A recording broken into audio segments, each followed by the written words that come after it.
थूंग थूंग ने एक सेकंड भी नहीं लगाया। उसने अपनी कमर से खतरनाक धारदार तलवार निकाली और बिजली की तेजी से उसका सर उसके धड़ से अलग कर दिया। वह आदमी वहीं के वहीं ढेर हो गया। सामने हुए उस खून खराबे को देखकर गांव वालों के होश ठिकाने आ गए थे। लोग बिना एक शब्द बोले अपने अपने घर की तरफ भागना शुरू कर दिए। वे जान बचाने के लिए अपने घर में घुसे और जितना भी पैसा था, जेवर था, सब कुछ निकालने लगे। पूरे गांव के लोगों ने अपना धन निकाल लिया। धीरे धीरे डर से कांपते हुए सारे गांव वाले अपनी मेहनत का धन लाकर थूंग थूंग के सामने ढेर करने लगे। जब थूंग थूंग ने सामने पैसों का पहाड़ देखा जो कुल 4-5 करोड़ के आसपास था, तो उसकी हंसी छूट गई। वह जोर जोर से हंसते हुए बोला, अब आए ना लाइन पे। मैंने पहले ही कहा था ना, ज्ञानी बाबा बनने की जरूरत नहीं है, वरना ऐसा ही मारा जाएगा। सुनते कहाँ हो। उसके 2 आदमी तुरंत आगे बढ़े और गांव वालों की आंखों के सामने उनका सारा माल, पैसा, सोना, सब कुछ लूटने लगे। गांव वाले अपनी मेहनत की कमाई को जाते देख रहे थे, पर कुछ नहीं कर सके।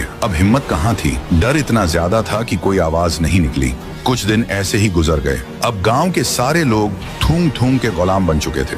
थूंग थूंग उनसे जानवरों जैसा काम करवाता था। उसने लोगों को हीरे की खदानें खुदवाने में लगा दिया था। लोग दिन रात बड़ी बड़ी चट्टानों को तोड़ते रहता और थूंग थूंग आराम से कुर्सी डालकर बैठा रहता था। लेकिन थूंग थूंग सिर्फ हीरे से खुश नहीं था, उसे और पैसा चाहिए था। इसीलिए उसने लोगों को खेतों में भी लगा दिया। लोग कड़ी धूप में दिन रात काम करते ताकि वह फसल बेचकर और पैसा कमा सके। वह लोगों को दिन रात काम करवाकर बस एक टाइम की रोटी देता था, वो भी रात को। इसी तरह थूंग थूंग करोड़पति बन गया था। उसका गोदाम अब कचरे की तरह पैसों से भरा पड़ा रहता था। थूंग थूंग और उसके आदमी बहुत खुश थे।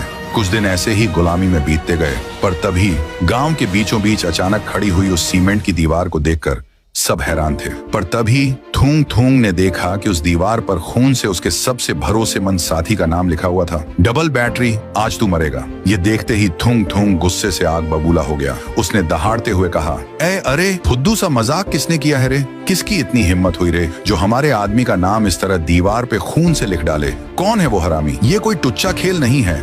जिसने भी ये खिलवाड़ किया है उसको मैं जमीन से उखाड़ दूंगा और कच्चा चबा जाऊंगा, याद रखना।